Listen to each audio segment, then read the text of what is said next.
the middle one. I'll take this if Gio comes.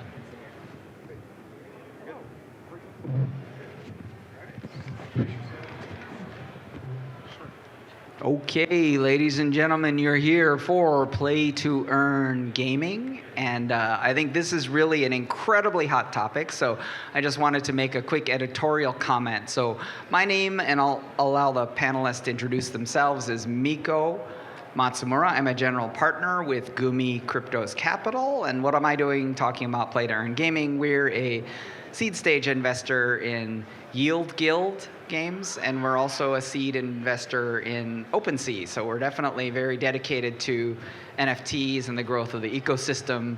And we're very excited to share the stage with some pretty awesome folks. So I'll be moderating today. My job is really just to keep the ball rolling and to create a dynamic conversation. And I think what we'll do is we'll do like basically 2-minute introductions, and we can start over here. Okay. William Quigley. Hopefully you can hear me. I right now am running Wax, the Worldwide Asset Exchange. It's actually the first purpose-built blockchain for NFTs. I came into this space actually about 20-something years ago with a couple of partners when we created the first marketplace to allow people to buy and sell video game virtual items for fiat. That was with a video game called Ultima Online. You might call it maybe the first real play-to-earn game. And we've seen the transition from video game virtual items to another form of video game virtual item called skins. And it was when we were running a marketplace for skins that we thought it would be really nice if we could put this in a decentralized structure. That's what led us to ultimately decide to try to put what were called skins at the time, now we call NFTs, onto a blockchain. And the first 4 years was quite slow. Up until January of this year, transaction volume was, 1 million transactions a day or something like that. It wasn't much, maybe 500,000 or so people trading NFTs on Wax. In the last 10 months, there's now about 8.5 million people, so 15x just in 11 months, and maybe 16, 17 million transactions a day. So that gives you a sense that things really have changed very rapidly just this year. Yeah, that's great. And let's move along to our guest here. Go ahead. Hey, I'm James Olden from Gala Games. I don't think I can probably stretch this out for 2 minutes, but I would say that we make blockchain games that people want to play. As simple as that. We've also seen some tremendous growth this year. We've got node distribution in terms of how people can actually own a node and therefore allow them to get some of the distribution from. Quick sec. Can you guys hear? A little louder, please. So I'm really softly spoken from the UK. Just put the mic up close. Yeah. I get this every time we talk. So what bit didn't you hear? So I'm from Gala Games, and we're a blockchain game company that people want to play games with. Simple as that. Great. And Michael? Thanks, Miko. Always great to share stage space with you. I'm Michael Wagner, the co-founder and CEO of Star Atlas, and we are building a AAA quality space exploration grand strategy MMO and metaverse concept. We're leveraging leading edge technology like Unreal Engine 5 as our environment engine and building on Solana as our layer 1 protocol, as well as kind of Web3 toolkit. And our vision for the metaverse and for Play to Earn Gaming is to deliver fully immersive, highly interactive, and well-balanced game environments and economies through enabling Play to Earn.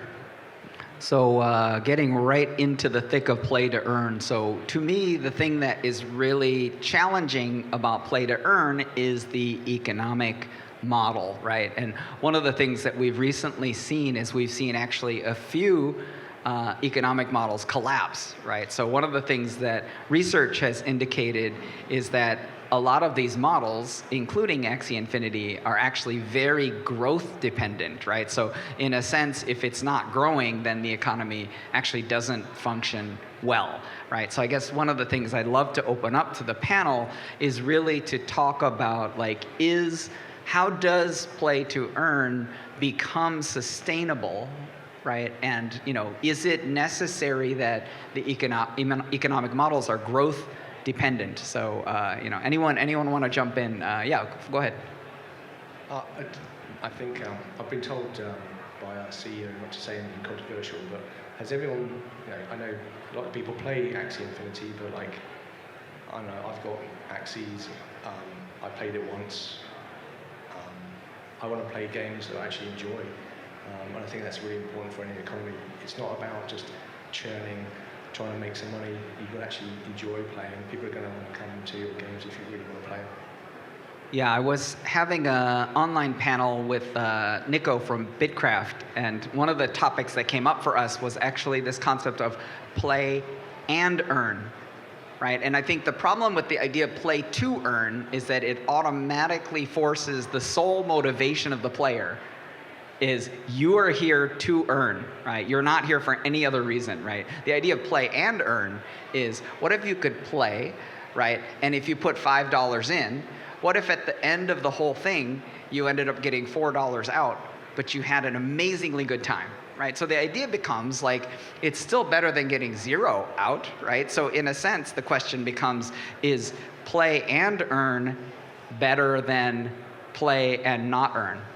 And I think that, so that becomes an easy model. Michael has a comment. Yeah, I couldn't agree more. I mean, the whole concept of playing a video game is that it's supposed to provide entertainment value, right? That was the entire value proposition historically for as long as video games have been around. So it should be entertaining, it should be engaging, it should give you an opportunity to escape reality for a period of time.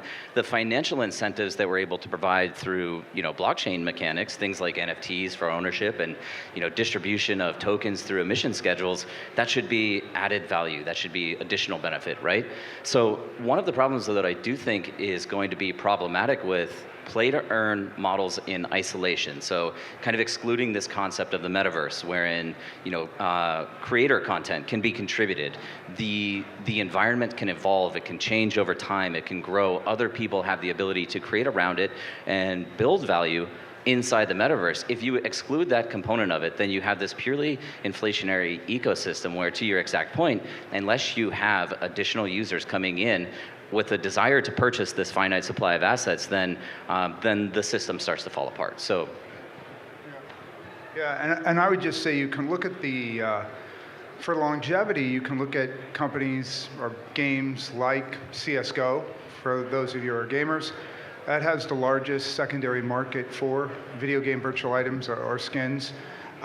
It's a pretty fun first shooter game, but it's pretty old.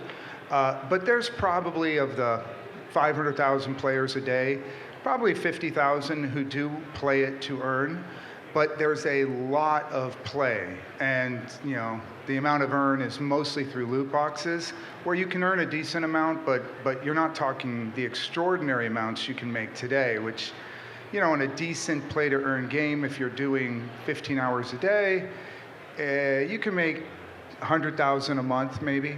So that's pretty attractive, but it's all based on an in-game token. And that in-game token, where that token goes, so goes your profits.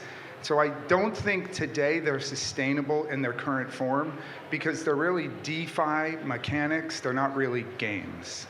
Yeah, I think William's point is, well taken. The thing that I think is interesting to date is that the largest part of earning in-game has actually been esports, right? So professional esports players represent actually the supreme high end of skill, right? And those people are earning millions of dollars, right? So in a way, the thing that becomes interesting is there like a softer middle where people are earning kind of reasonable amounts? And the question becomes, how much does skill tie into things like in-game earnings? So maybe James.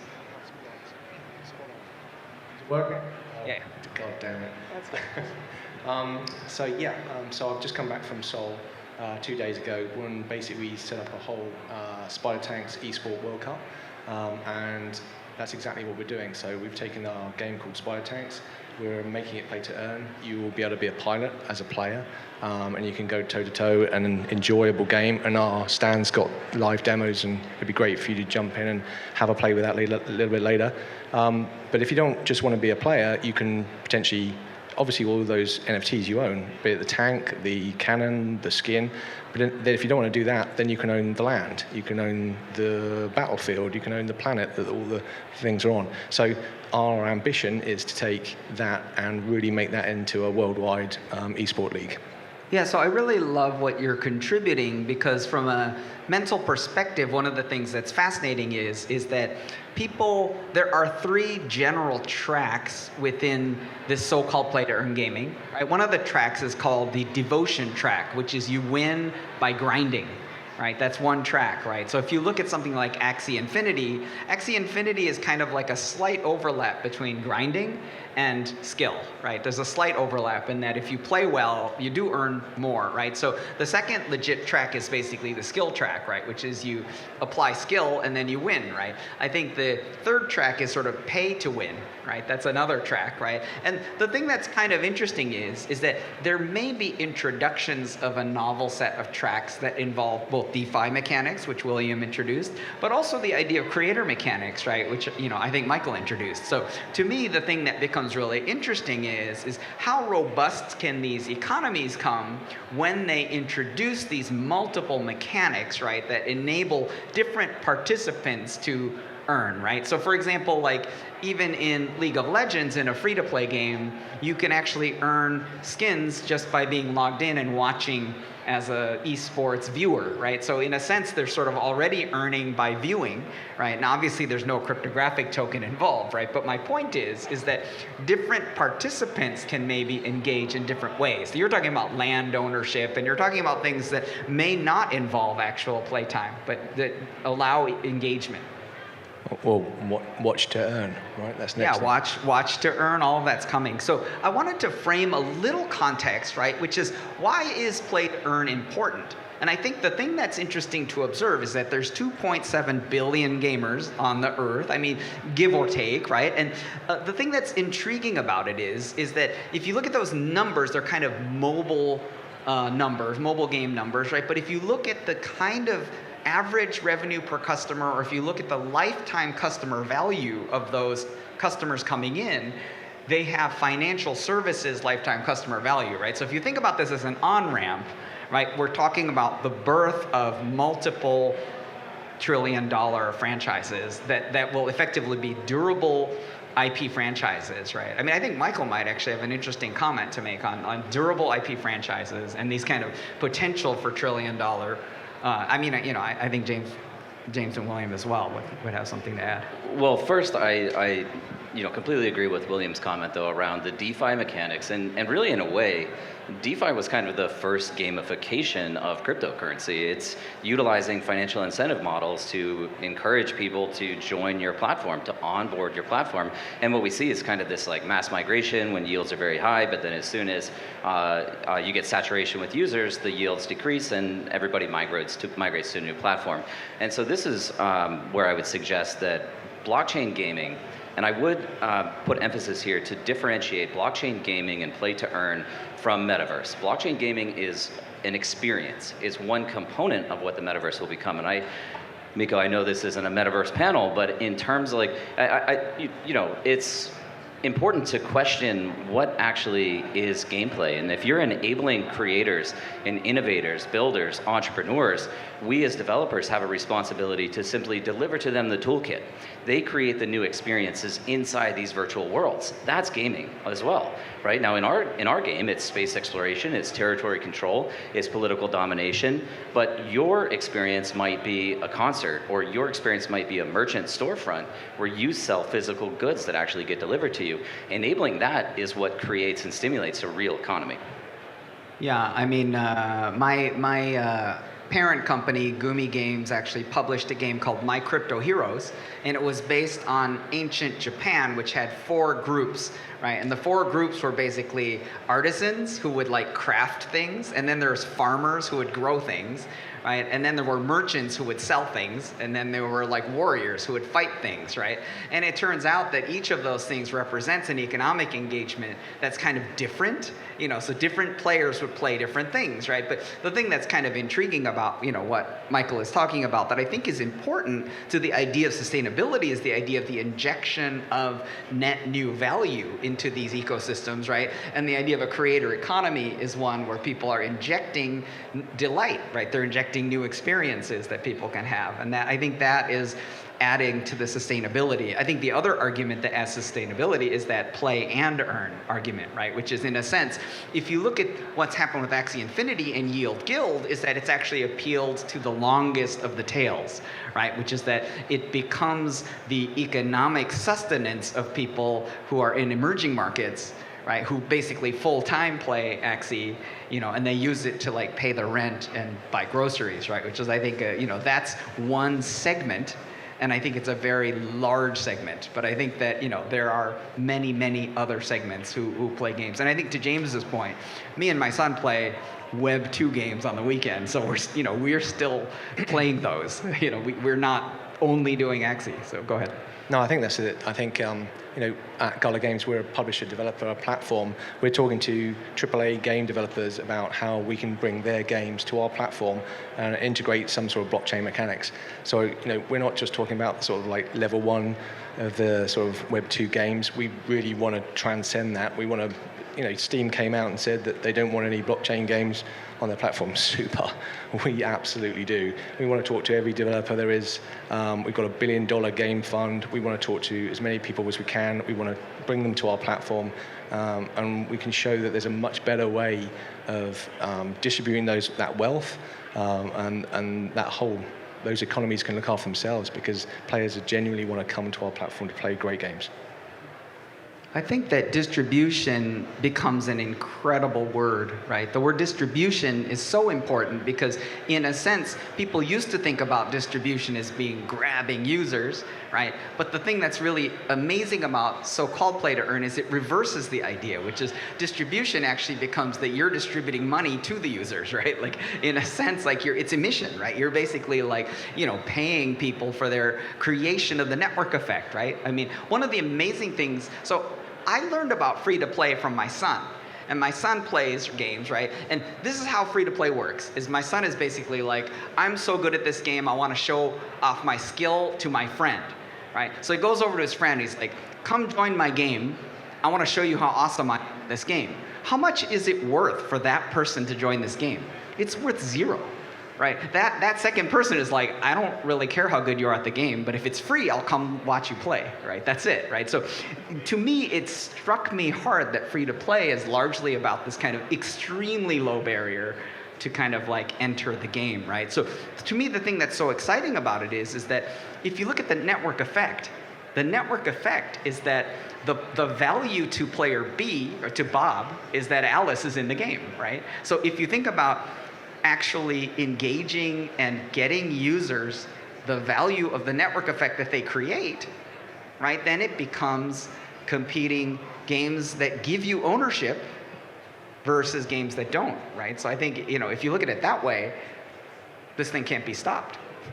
Yeah, I think from I don't know, I have a lot of thoughts on that, but we need to be thinking about emission schedules and inflation from the perspective of short-term bootstrapping mechanisms for the game. At some point, that needs to be exhausted. And granted, there will probably also need to be some perpetual inflation rate that exists in the long term to continue to motivate and incentivize some of the new users. But once again, I mean, to your point, bringing your friend into the game should be compensated in some way. And is that part of the emissions? Probably not. But maybe that results in the distribution of a new NFT, right? So we run, recruiting campaigns, right? But the people that are targeting play-to-earn gaming purely for the initial token distributions, are looking at pure extraction models from the game. They're not looking at methods to contribute back to it. And I think that if we don't support the ability for people to contribute back and create that value, then once again, we discover that this in the long term will fail. William? James? Yeah, just my perspective is just a more wider point, right? So, we don't have any VC funding. We don't have to sort of bootstrap our games. We've through our node distribution and our node owners, everyone in our company is contributing to our network and has ownership of those items. So now we're at the point where we can offer much better models to AAA game companies to come, and we can launch them in more effectively. So we're effectively, say, rather than Fortnite having to pay VCs and share prices, we're allowing people to get to own their own assets, play with their own assets, distribute the benefits of those. So we don't have to worry about that. Yeah, I think what I love about what James has said is actually that one of the things that's poorly understood about this model is that this model is a revolution. And the revolution is that there used to be a huge power to the distribution channel. So the channel player would have unprecedented power, and effectively what would happen is game developers would essentially be kind of extracted upon, and kind of like they would basically be victimized by these extremely large distribution intermediaries, right? And so the thing that's amazingly powerful is watching where the talent is going and why, right? Because in a way, the game creating talent is actually kind of sick of being sort of extracted upon by distribution channel. And so what they're doing is they're forming a direct distribution channel through the tokens and through this kind of like user networking, right? So I think that's a very powerful distribution mechanic. So, this is revolutionary. I would say, yeah, if you're an indie gamer, indies, by the way, are always the first ones to adopt the technology. They were the first ones to do PC games, first ones to do mobile games, first ones to do blockchain games, because they don't have a franchise to protect, and they're not afraid of a new business model. But for any indie gamer who made a living on Flash games, browser-based games, for 10 plus years, the arrival of the Apple App Store was like an extinction event. You now had a choke point where the only way to get visibility was to pay a lot of money for installs. And so it really devastated the indie gaming sector. We're back to these basically blockchain games, by the way, they're just games that touch a blockchain to give you a token or to give you an NFT. But if you are a dev out there who's built Flash games, you would be very familiar with these games. The only mechanic you need to learn is connecting to a smart contract, or several smart contracts. But what the dev community, the indie dev community, loves about this is it's a revival of PC-based gaming. So if you pop up a website, you have just as much chance to get visibility as somebody who is a lot bigger than you. And that's really, to me, the revolution. The millions of indie devs who were killed off because of Apple and Google Play, they now have a chance again to make a living.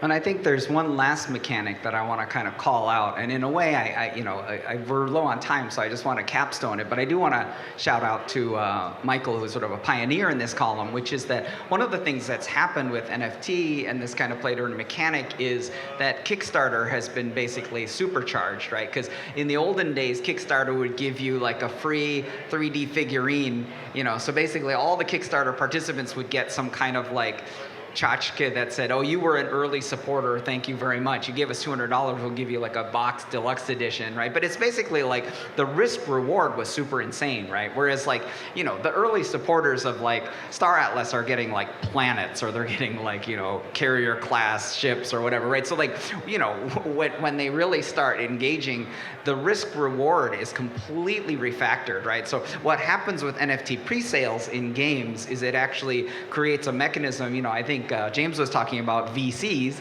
right? You can actually kind of pre-sell and generate near infinite runway, right? Because what's happening is that the people who are taking the risk are actually getting the rewards in game, right? So to me, like, it is absolutely like a mechanism that creates a completely new industry. So, I think it's absolutely what William said about like revolutionary indie developer, infinite runway, and this kind of new risk reward mechanic around Kickstarter. So I think, and what James said about like, bye-bye VCs. Anyhow. I know we're out of time here, yeah, but we're out of time. if I can just have one comment on that, because I think that there's an interesting dynamic that's emerged from this, and it's the rippling effect of that capital flow. We are seeing guilds that are looking to participate in Star Atlas that are now able to mint their own NFTs, mint their own tokens, raise capital, invest in those assets, and then deploy them in game as operators. So I think it's just amazing to see this industry like start to emerge and mature a little bit.